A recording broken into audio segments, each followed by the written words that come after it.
In this video, we are going to have a look at how slaves tried to resist their treatment on plantations.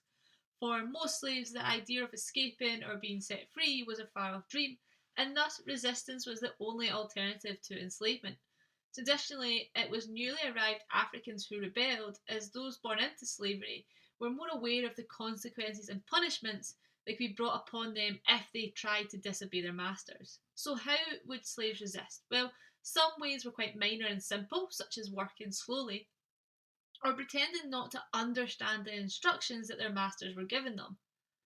Often, owners put this behaviour down to stupidity and laziness rather than disobedience, as they didn't think very highly of the slaves. They could also pretend to be sick, which would get them out of work, or they could try breaking the tools which they used on the crops. Together, these would slow down production on the plantation. Perhaps if they worked inside, they would spit into their owner's or master's food. They could also resist by singing traditional songs in their own language or continuing to use their original names as a way of disobedience.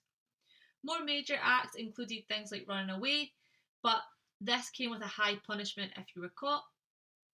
And those that did try to run away would often beforehand try to poison or kill their masters so that they couldn't be caught. But was resistance attempts successful? Well, there was two main ways that slaves would sort of see if they had resisted and made an effective difference. The first was, could they make the plantation owner lose money?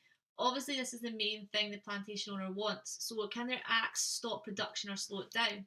And the second way was, could they get better conditions for themselves?